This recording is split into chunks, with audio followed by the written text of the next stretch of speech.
Hello everyone. आज की हम थ्योरम पढ़ने जा रहे हैं, वर्क एनर्जी थ्योरम।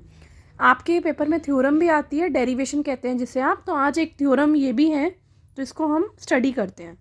तो इसे रीड करते हैं। This theorem states that the amount of work done on a body by a force is equal to the change in kinetic energy of the body due to the force acted upon it. इसका मतलब क्या है कि तो amount of work done, body पे कितना work done हुआ है वो हमने यहाँ पे लिखा हुआ है कि by a force is equal to, जितना भी वर्क डन हुआ है वो किसकी इक्वल है, change in kinetic energy of the body. तो ये हमें इक्वेशन है, आप इसे इक्वेशन मान के चलिए, work done is equal to change in kinetic energy. ये हमने प्रूव करना है। So let we will prove that. सबसे पहले हम मान के चलेंगे, let there is an object. ये एक ऑब्जेक्ट है of mass m and displaced from a to b about due to the force f acting upon it. Force लग रहा है a टू b से, ऑब्जेक्ट है आपका a और b पे, और इसमें फोर्स लग रहा है, ठीक है। Then the work done will be w। तो हमने वर्क डन को w रिप्रेजेंट किया एंड हमने दिखाया कि जो फोर्स लग रहा है वो किसके प्रोपोर्शन में इक्वल है, डिस्प्लेसमेंट के, डिस्टेंस को बोलते हैं हम इसे, ए टू बी ऑब्जेक्ट के लिए।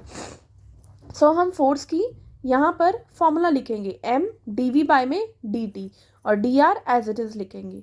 फिर देन फोर्स क्या है, अप्लाइड है ए टू बी में, ए टू बी ऑब्जेक्ट में, देन इसको m ऐसे ही लिखेंगे। अब क्या करेंगे, ये जो dr है इसे हम कैसे लिख सकते हैं, हमें पता है जो ये वेलोसिटी है हम इसको ऐसे लिख सकते हैं, डी आर अपॉन में डी टी। तो हम इसको क्रॉस मल्टीप्लाई करेंगे तो वी डी टी आ जाएगा, तो डी आर की वैल्यू क्या आ जाएगी, V D T. So D R की वैल्यू यहाँ पे क्या प्लेस हो गई, वी डी टी। ये एज इट इज रहेगा। नेक्स्ट, अब हम मान के चले कि now let velocity A B the velocity of body and the position A, कि जो ए ऑब्जेक्ट है उसकी हमने वेलोसिटी वी ए मान के चले हैं, और जो बी वाला ऑब्जेक्ट है उसकी वेलोसिटी हम वी बी मान के चले हैं। तो चेक करते हैं आगे, डब्ल्यू क्या है, work done, velocity from a and velocity of b. तो अब इसको हमने ऊपर ये जो डी टी कैंसिल हो जाएगा, तो यहाँ से निकल के आया एम वी डी वी।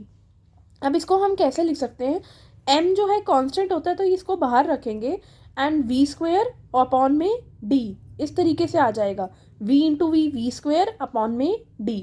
तो हम ये क्या लिख रहे हैं कि velocity a, object in velocity a and object of velocity b, v b ले रहे हैं, v a v b।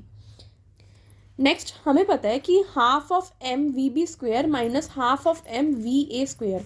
हम इस वेलोसिटी को इस तरीके से लिखेंगे कि जो वेलोसिटी है वो half of m v b square and half of m v a square.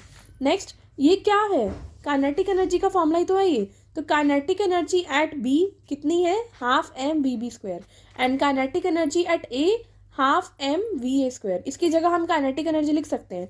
तो ये क्या आ गया, चेंज इन काइनेटिक एनर्जी, और हमें यही प्रूव करना था कि वर्क डन किसके इक्वल है, change in kinetic energy. Change in का मतलब यहाँ पे माइनस का साइन शो हो रहा है, हम किसी चीज़ को डिफरेंस निकाल रहे हैं, माइनस कर रहे हैं, कि kinetic energy at B minus and kinetic energy at A, हमारे पास आ जाएगा work done. So hence proved.